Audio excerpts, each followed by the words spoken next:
Við erum að halda áfram að skoða verkefni 1 og hvernig við getum tæklað það og hvernig við getum struktúrað að byrja verkefni og svona hvernig þetta, þú veist að því að það er oftast erfiðast að byrja með verkefni þegar við erum bara með hvítt skjal, eða hvítan skjá fyrir fram að sig.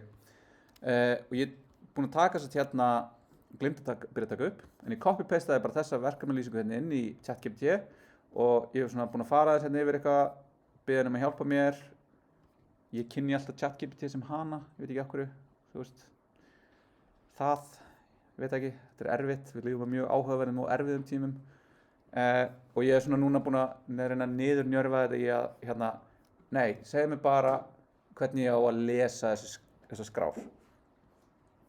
Og þá er eitthvað kóði hérna, og eins og ég sagði áðan, en tók ekki upp, að þú veist, þetta spýtir ykkur upp og við getum tekið þetta og það er mjög mikla líkur að þetta muni virka. En skiljum við hvað þetta er? Skiljum við hvað er að þessu og hvað er gott við þetta og hvað, þú veist, hvað mætti bæta og svona. Og það er það sem ég ætla að, þannig ég ætla bara að taka þetta og ég ætla að fara hér inn og ég ætla að búa bara til eitthvað hérna sem heitir main.js og já, hérna er eitthvað og ég ætla bara að fara þetta hérna niður og ég ætla bara að paste þessu inn hérna og gerum svona, þá gerum við eitthvað, ok, flott og ég ætla bara að sjá hvort þetta virki. Það er ekkert að því að byrja svona og ég ætla að sjá hérna, ok, node main.js. Núna það sem ég geri er að, þú veist, ég segi node að túlka þennan JavaScript kóða og bara keyra hann. Þannig að þá sem að þá gerist er að hann bara er keyrður eins og vafrinn myndi keyra hann ef við hefðum sagt script source slóðin á JavaScript kóðan okkar á framöndanum. Og við hefðum líka getið sagt svona, ok, how do I run this on my machine? Þannig að ég get alveg spurt þarna og fengi skref fyrir skref svona.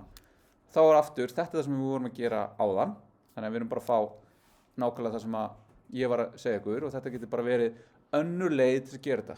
Það er marga leiðir til að fá stuðning. Þið bara verið að finna hvernig ykkur líður best. Og svo segir einhver tímapunkti hérna, ok, eins og dæmis, af hverju er þetta?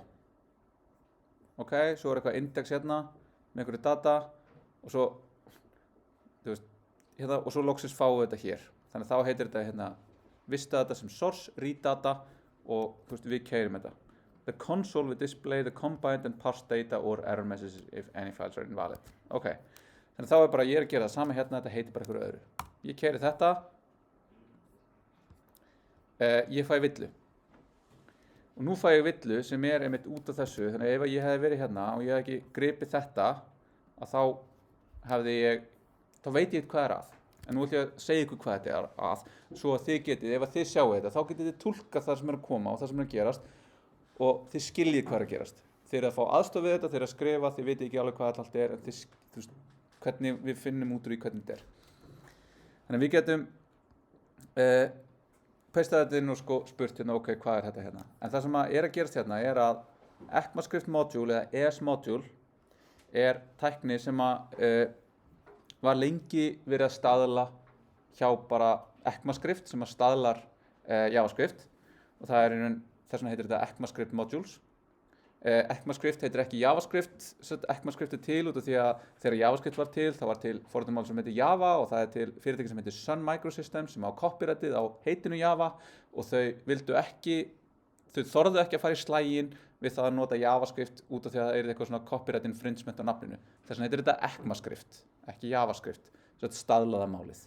Út af þetta er bara eitthvað standardsbody, þetta er bara þetta er evrópska standards eitthvað batteri sem sér að staðla þetta forritunarmál.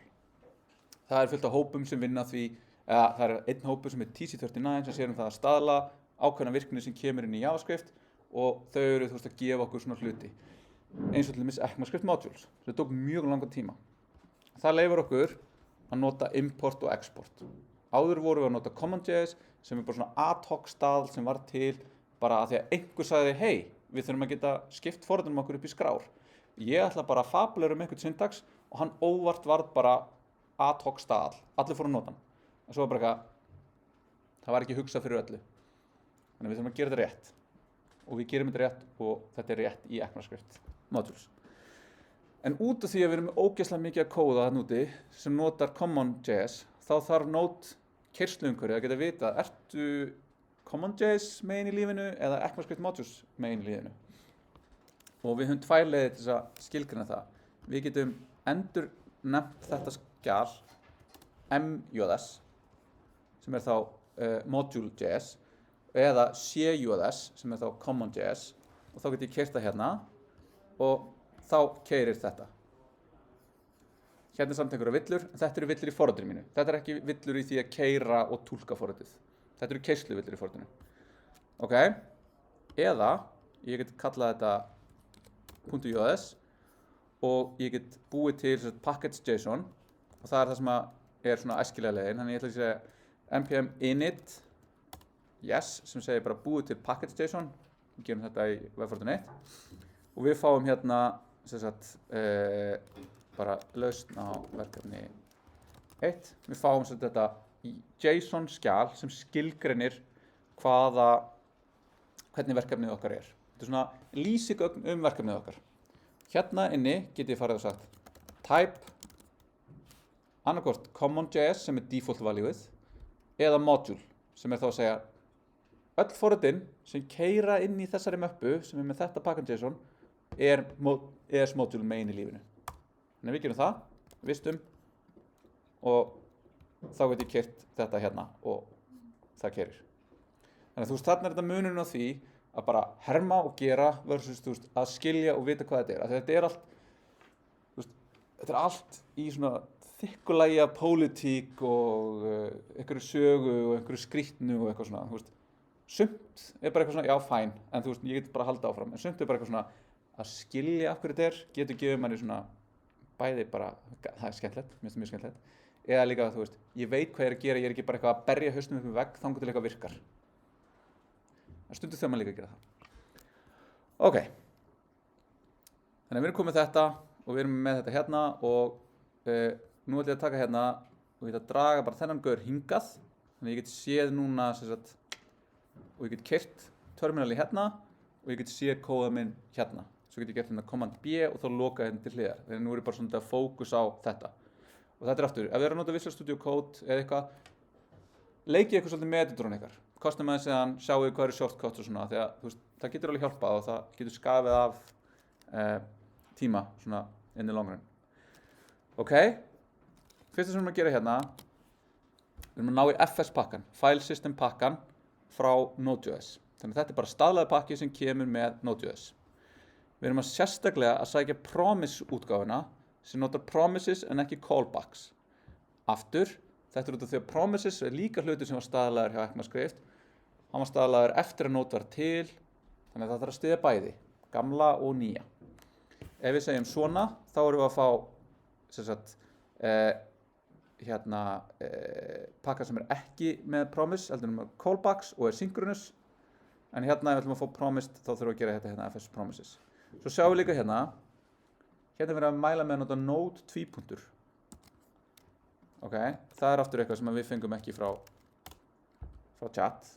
En að segja þetta hérna, þá erum við explicitly að segja þú ætla að sækja þennan pakka úr Node keyrslumhverfinu. Ekki úr npm, ekki úr einhverju öðru sem er hérna, heldur úr Node. Og þetta er í raun þarf til þess að vera bara explicit, til þess að geta stutt mismunandi keyrslumhverfi. Við kannski skoðum það eitthvað seinna, en virkar hvort heldur sem er. En þetta er réttar svona. Okay? Svo erum við líka að segja path-pakkan sem leyfir okkur að vinna með slóðir á stýrikerfum. Slóðir á stýrikerfum, er einhver hérna búin að taka stýrikerfi? Ok, eru nokkur, en þú veist þið kannski eftir að taka. Þá vitið það munur á að vera í Windows, eða í Mac, eða Linux. Þau eru öll með sína sér leiðir. Til dæmis í Linux og í Mac þá erum við með framliggjandi skrástrygg eða forward/, til að skipta á milli. Við erum með backslash í Windows. Við erum með mismunandi, við erum með svona, en í Windows erum við með C2 eða D2 eða whatever.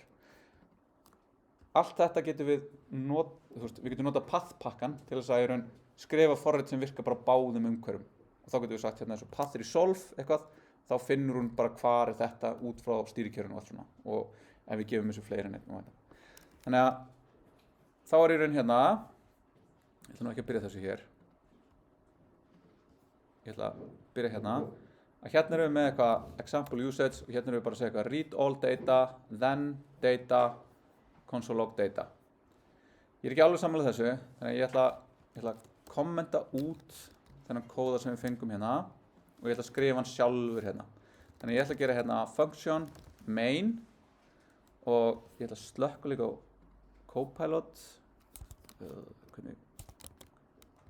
hérna, svona.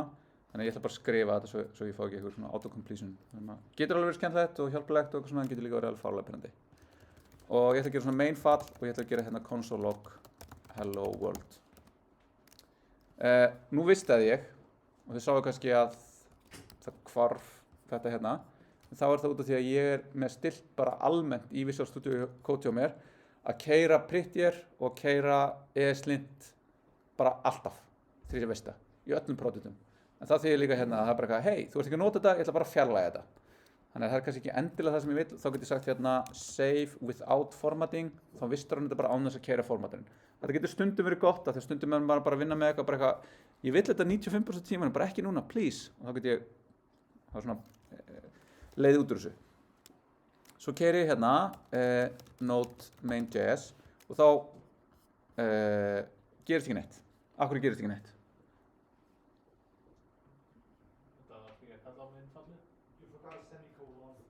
Já, or did I? Já, ok, já, ég held áfram íslensku, sorry. Tendency er alltaf að svara á ensku þegar að tala um hann ensku. Fyrst semikomman. JavaScript þarf ekki semikomu. JavaScript er staðlað með því sem er kallað Automatic Semicolon Insertion Algorithm, sem skoðar og sér hérna, hey, hér varstu örugglega að meina að setja semikolon, þannig áður en ég keyri þetta þá ætla ég að setja semikolon. Hefur ákveðna kosti, hefur ákveðna galla. Yfirleitt setja ég semikomu, en stundu gleymi því út af því að það má sleppa því, þá bara fer það í gegn. En þá getur maður sett upp eitthvað í ESLint sem segir bara eitthvað, hey, almennt, ekki verið með semikomu, eða almennt, verð með semikomu. Og maður vill helst ekki pæla í þessu. En hitt sem er rétt, það er ekki verið að kalla í þetta. Við sjáum það, og það er hérna declared but never read. Ég er að fá þetta upp, en ESLint gerir þetta, en þetta er ekki ESLint að segja mér þetta, þetta er JS check í Visual Studio Code að segja mér þetta. Þannig ég fyrir hérna í settings, og ég fyrir í JS check, check.js, þá fæ ég semantic check-in for JavaScript files. Þá segir mér svona einhverja hluti sem gæti verið villisir. Ég kalli main, og aftur hendur hún þessu út, bara copy þetta svona, og það er sama hérna. Þú veist, svona margar línur, ég veist það, hún lagar þetta. Hún normaliserar kóðan, hvernig hann lítur út. Þetta er út af því að ég er með kveikt á Prettier almennt hjá mér. Nú keyri ég node og þá fæ ég hello world. Ok? Flott. En nú vill ég lesa úr þessari möppu, þannig að kíkjum aftur hérna. Hún er einhver mappa hérna og ég vil kíkja úr henni hvað er þar. Núna, ólíkt því sem er hér, er að það er eitthvað svona. Þá finnst mér betra að segja svona hluti sem eitthvað svona, þetta er fasti í forritinu mínu, ég ætla að setja hann augljóslega sem fasta. Þannig ég ætla að segja index path jafnt og data index.json. Þegar svo ef ég þarf að breyta því, þá breyti ég því hér, ekki einhvers staðar í indregni línu númer 20 í forritinu. Þetta er bara efst fyrst mjög gott að segja hér eru fastar. Svo ætla ég að lesa upp úr þessu og þá er það bara sama hérna. Ég ætla að lesa gögnin úr þessu og þá notar hún hérna eitthvað read JSON og þá getum við kíkt hvað er hérna. Þá er það eitthvað try catch utan þetta, ok, góðar hugmyndir. Ég ætla samt að skrifa þetta aftur sjálfur. Ég ætla að segja function read JSON. Mér finnst betra oft að skrifa sko stóran staf en ekki hérna, en ég skil okkur um vilja gera stórt með JSON og ég ætla að segja file path og þá getum við farið hérna og við getum tekið þetta hérna const data, flott og þá fá ég hérna await. Hvað er þetta await og af hverju er það þarna? Viltu nota þetta eftir kynnslu? Nei. Já, þetta er async aðgerð. Það er að segja, hún gerist ekki nákvæmlega á þenn tíma sem er þetta, en af hverju er hún async? Without the Já, ég þarf að bíða eftir því að það er lesið af harðdisknum mínum og svo skrá að senda tilbaka. Ef ég myndi ekki bíða eftir þessu og ég myndi keyra þetta synchronously, það er alltaf lægi fyrir þetta forrit, að ég bara segi, þú veist, örgjörfi keyrði þetta forrit og svo kemur örgjörfin bara eitthvað, ok, ég á að lesa skrá og ég á að bíða eftir því og örgjörfin hreyfist, þú veist, er margfalt hraðari, þú veist, ég veit ekki hvað hann er orður of magnitude, þú veist, hann er 300% hraðari eða 3000 eða ég veit það ekki, þú veist, ég er ekki hardware-gaur, hann er miklu fljótari. Þannig að CPU er bara eitthvað, ég er að bíða og er bara að brenna CPU cycles á meðan að vera að bíða eftir því að vera að lesa þetta skjal og svo þegar ég er búið að lesa það, þá fáum við gögnin og við birtum þau. Það sem við getum gert er að segja, hei, nú á að bíða eftir því að þetta er lesið að disk, á meðan má CPU fara að gera eitthvað annað í þessu forriti og svo þegar þetta er búið þá segir Node hérna, það er til hlutur sem heitir event loopa og það er vídeo sem að, hérna, er mjög gott til þess að útskýra hana. Ég ætla að setja það sérstaklega sem segir þá, hei, Node.js hérna, ég var að halda utan um bókhaldið, þú varst að biðja um að láta lesa þessi skrá, það er búið að lesa hana, hér eru gögnin og við fáum gögnin. En ef við að nota await, þá getum við horta á þetta eins og við séum að skrifa þetta synchronously. Það er að segja, við segjum bara eitthvað, býttu hér, fara að gera eitthvað annað, en þegar það er búið að lesa skjalið, þá byrjar við forritið aftur hérna. Og þannig að bakvið er svona koncept sem heitir continuation, sem er svona forritunar, eða þú veist, hérna, hugtak, að við pásum forritið og byrjum það aftur með allt samhengi sem að var áður í forritinu. Við þurfum að setja async hérna. Þá getum við sagt þetta hérna er núna orðið fall sem lesi eitthvað af filepath og skilar promise of void. Og þetta promise er í raun það sem við erum að gera hérna. Við fáum promise er svona hérna, hvað heitir það? Loforð. Það er loforð, þetta er mónad. Er einhver búinn að taka forritunarmál? Er einhver búinn að skrifa í Haskell? Já, muni eftir mónadunum úr Haskell. Já, þetta er svona djúpt koncept. Forritunarmál, langsamlega uppáhalds áfanginn minn í þegar ég var í náminu. Er Snorri þá að kenna? Já. Yes. Það er ekki hættur, sko. Nei. Þannig að við fáum þetta hérna, þetta mun gerast á einhverju tímapunkti. Þannig að núna get ég sagt hérna, read JSON index path.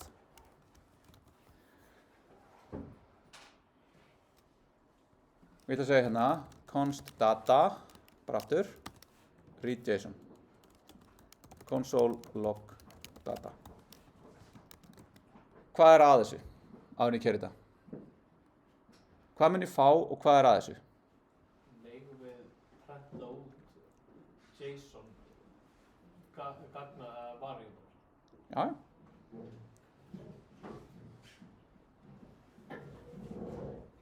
Mun ekki data vera tómt þegar hún keyrir console log fyrst? Það mun ekki vera tómt, en það mun ekki vera það sem við erum að búast við. Hvað mun það vera? Það mun vera promise. Og það mun vera promise með stöðuna pending.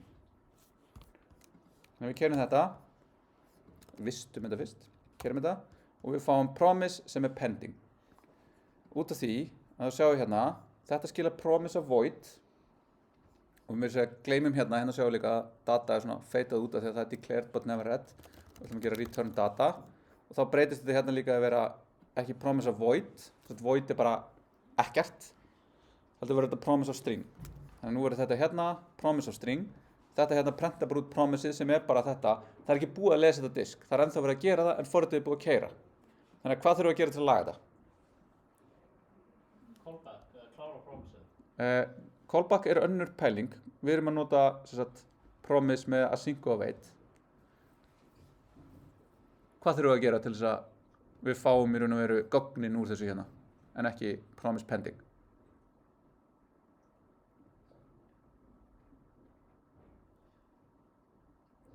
Það kann að vera óþægilegar og ég mun halda þeim.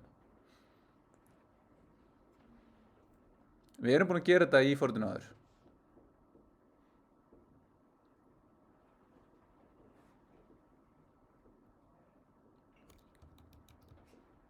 Þurfum við að gera eitthvað í mainfallinu. Já. Erum við bara að setja await að read JSON hérna? Jú, akkurat. Við erum að segja await hérna. og þá async á þetta. Þannig að leið og við fyrir að vinna með hluti sem eru að gera svona asynchronous hluti, þá svona propagata þeir kasketa gegnum allt forritið okkar. Þannig að allt forritið okkar þarf allt í einu að gera ráð fyrir því að hluti taki tíma. Og þetta aðal svona það sem við þurfum að spá svolítið í, að þegar við erum að vinna í webforritun, þá erum við eiginlega alltaf að vinna í einhverju sem að gerast asynchronous. Hvort sem það að við erum að bíða eftir að user, það kemur eitthvað user initiated action á webnum okkar, eða við erum að gera eitthvað fetch cut sem sækir eitthvað gögn, eða við erum að vinna úr þeim gögnum, eða við erum að gera þetta, eða við erum að lesa disk, eða við erum að lesa kalli webþjónustu hér.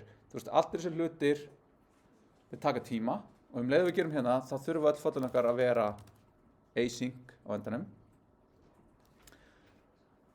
Þannig að núna, hvað gerist þá? Ef ég keri. Það virkar. Þannig að nú fæ ég þetta hérna, en hvað þetta? Þetta bara gagnaskrán textin sjálfur. Textin sjálfur, akkurat. Þannig að það ekki búið að túlka þetta yfir í gagnastruktúrin sem að í raun geymdur í JSON-skjalinu. En nú erum við bara með þetta sem streng, þannig að þetta bara strengur hérna. En það sem við getum gert núna, og þá getum við séð hérna að hér eitthvað svona JSON parse sem að þessi tillega frá chat var með. Þannig að við getum núna ákveðið, ok, make a sense að gera það hér, já, hugsanlega. Ok, þannig við ætlum að segja hérna, JSON JSON parse af data. Og þá aftur hérna, þá skilum við JSON í staðinn. Og þá segja allt hérna að þetta ekki lengur string, þetta any. Þannig að ég að leiða þetta hérna. Þetta eru típurnar sem verið að införa. Það verið út af því hvernig við erum að skrifa þetta hérna. JSON parse, skilar, tekur texta og eitthvað hérna og skilar any. Og þá fáum við tilbaka eitthvað sem bara hvað sem Þetta bara hvaða JavaScript-gildi sem Þetta geti verið null eða undefined eða object eða fylki eða whatever. Þetta bara hvað sem löglegt í JavaScript. Þannig að nú kerum við þetta og þá fáum við núna, og við sjáum munin hérna, að við fáum þetta prentað sem gagnastruktúr, ekki hérna sem strengur. Ok, en hvað gerist ef ég gerir núna eitthvað svona? Ég skrifaði annað x og við sjáum hérna að það ekki til.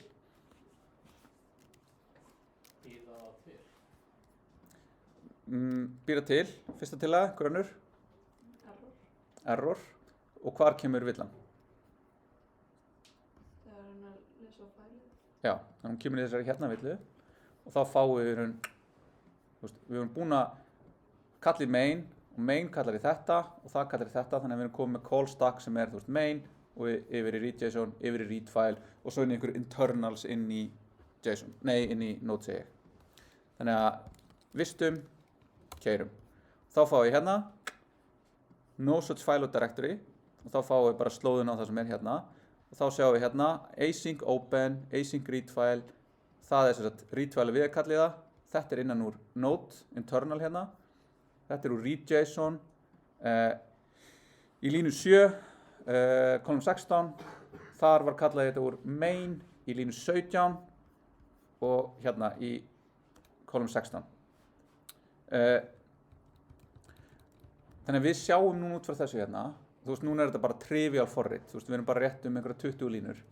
En við getum samt sem aður, getum við búin að skrifa, ef við erum búin að skrifa allt þetta forrit og það kannski komið upp í 200 línur og ég fæ villu, þá þarf ég að geta séð og skilið, ég fæ eitthvað stack trace hérna og hvernig les ég það til þess að geta fundið hvar villan Þannig að þá það hérna, neðsta línan alltaf sá sem kallar, þannig að þetta stakkur, þannig að þetta fer inn og svo hún poppar eftir því sem við skilum. Þannig að ég var kallaði úr main í read.json í read-file. Þannig að ég segja, ok, main, þetta kóðin minn, ég sé það hérna, þetta úr skránni minni. Ok, ég eldi þetta og ég sé hérna, ok, 7. Ok, hérna, ok, og þá þarf ég aftur file path, ok, file path, hvað var file path? Þá get ég sagt hérna til dæmis console log, starting to read file path.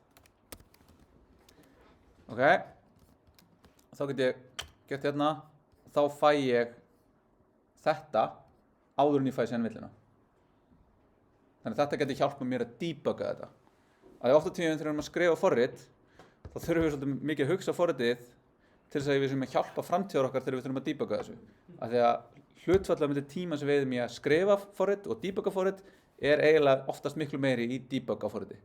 Þannig að reyna að skrifa strax eitthvað sem hjálpar manni að finna buggana þegar þið síðan sína sig, af því að við skrifum alltaf bugga, að það getur hjálpað. Og í svona forriti, sem núna bara eitthvað sem við ætlum að keyra sem svona console forrit, þá getur verið gott að skrifa eitthvað svona, af því að eins og við munum sjá í næsta tíma, þá þetta aldrei að fara að vera eitthvað sem að fara að birtast neinum notanda. Þetta bara til að hjálpa okkur og sjá hvað gerðist þegar forritið keyrði. Ok? Þannig að nú þurfum við að hugsa einhverja villumeðhöndlun og þá getum við séð hvernig þessi útgáfa er og nú ætlum við að geta tekið hana bara og paste hana inn og hún er bara nokkuð góð en nú skiljum við nema að núna kemur þetta console error og ég ætla að segja mér þessi console log starting to read file path og núna ger ég aðan plus, nú ger ég kommu skoðum það seinna, þú veist hvernig munurinn og hvað er gott logging og þá kemur núna er ég ekki lengur með unhandled exception af því að ég set try-catch utan þetta það kemur upp villa í keyslu hér ég catch hana hér, ég skila null og ég skrifa út í standard R gegnum console error þannig að þetta prints to standard R with new line og ég sé þetta er villan og þá getur ég séð þetta er það sem ég var að reyna að gera, þetta er villan sem kom upp. Lögum þetta, en núna höfum við allavega eitthvað svona villu-check hérna. Ok? Cool, við erum búin að taka þetta og þá getum við séð hér að þá er sett bara try-catch utan allt hérna. Ég er til dæmis ósammála því. Mér finnst try-catch best ef það er mjög taktískt sett utan þá hluti sem geta kasta villum. Ekki bara setja try-catch utan 30 línur að kóða og svo bara einhver af þessum línum feilaði. Frekar setja utan línuna sem geta feilað. Af því að það getur bæði feilað að lesa gögnin og að parsa JSON-ið. Og ég gæti vilja vera með mismunandi logga eftir því hvort það var lesturinn sem klikkaði eða parsaskjalið sem klikkaði. En við munum skoða þetta aðeins nánar þegar við fyrir að skoða logging og hvernig er það að vera með veflaust. Hún brotnar þegar þið eru sofandi á sunnudagsnóttu og allir eru brjálæðir og þið þurfa að laga þetta morgunin eftir og þið eru bara eitthvað ég þarf allar brauðmóluna sem ég get fundið til þess að reyna að finna þennan bug og laga vefinn. Þannig að við skiljum þetta eftir svona í bili. Þá getum við séð ok, er eitthvað svona smá, verið aðtúa er þetta array eða eitthvað svona, svo kemur að lesa þetta, og bara fyrir tíma, þegar við erum alveg að renna út á tíma að lesa aðeins í gegnum þetta, þannig að þá getum við sagt þetta er index data og við köllum þetta ég kalla þetta svona, og þá getum við kert þetta og þá getum við séð að hún byrjar að lesa index.json, svo er það HTML.json, CSS.json, JS.json, invalid.json, undefined, það er eitthvað skrítið, og corrupt, og þá segir hún það eru tvær villur, invalid.json og undefined er eitthvað skrítin. En þannig sé ég, þá getum við kíkt í það, þá getum við séð þetta eru gögn sem eru ógild viljandi, og ef við sjáum að þá er bara eitthvað ógild færsla, og er eitthvað invalid.json og invalid.json er ekki til. Þannig að þetta er það sem ég voru að segja á það. Gögnin geta verið alls konar og við erum að gera ráð fyrir að við getum ekki lagað þau. Við þurfum að bregðast við því að þau eru biluð. Þannig að þarna eru 3 mismunandi útgáfur af því hvernig gögnin eru biluð. Þau eru bara ekki til. Þau eru til en innihalda eitthvað sem er bull. Eða þau bara ekki með neina skrá. Þannig að þetta er undefined villan, það er það hér. Það er ekkert fæl. Þannig að við erum ekki að tækla það í forritinu okkar. Og þetta það er ekki til skráin og þetta er að skráin er til en við höfum síðan eftir að komast að því að hún er með eitthvað null fyrir questions sem er ógilt samkvæmt okkar skilgreiningu á því hvernig þessar spurningar eiga að vera. Ok, er það að fylgja mér? Þannig að það sem ég ætla að gera núna, ég ætla að committa þessu á bara eitthvað svona hliðar repo sem ég ætla að senda bara með ykkur bara eitthvað algjörlega work in progress halda fram þannig að þið getið bara séð það sem ég er búinn að skrifa þið ætla að skoða þetta, þið ætla að láta þetta keyra heima hjá ykkur og ef þið viljið þá getið líka haldið áfram og fikta aðeins í þessu þið ætla að skoða verkefni frá því fyrra því það er sýnilaust sem bara útfærir mjög svipað bara að nákvæmlega sama process nema að þar kannski vitið ekki nákvæmlega hvað er að gerast en þið getið verið búin að sjá aðeins fyrir og verið tilbúið með spurningar í næsta tíma. Og svo getið þið líka farið að skoða bara framtíðar, ok, hvernig ætla ég núna að túlka þetta hérna og fara að skrifa HTML fyrir það. En við ætlum að skoða það síðan í næsta tíma. Og það er alveg bara 10 stig og hvern þann sem kemur með einhverja spurningu þó hún sé ekki nema bara eitthvað, þú veist, bara spurningar. Og þá er ég mjög glaður. En ég ætla að kommitta núna, þannig að þið getið bara verið að taka saman og ég ætla bara að gera það hérna. Ég ætla að tala hérna yfir þetta, þið getið bara að remoteið er ennþá gamla hér, þannig að ég ætla að fara hérna í vefforritun, hérna og ég ætla að búa til nýtt repo sem heitir VF2 2025 VAF1 unnið í tíma og ég ætla að gera það public og ég ætla að búa til repositorið og ég ætla að adda þessu remoti, ég ætla að remove origin og svo ætla ég að paste þessu og svo ætla ég að gera git push origin main. Þá fæ ég inn í þetta repo sem er núna public, bara nákvæmlega sama og er á hinnu, nema ég er ekki búinn að committa þessu, þannig ég ætla að segja git status og ég er með þetta hérna untracked, ég ætla að segja git add, ég ætla að segja git commit unnið í tíma 15. jan og ég ætla að gera git push og þetta er komið, þannig að þá fyrir hérna og þá er ég með þetta main hérna og þá er þetta bara nákvæmlega það sem við vorum að vinna með. Þannig að þá hafið þennan kóð, þið þurfum ekki að skrifa hann allan og þið getur núna haldið áfram heima. Ok, takk í dag!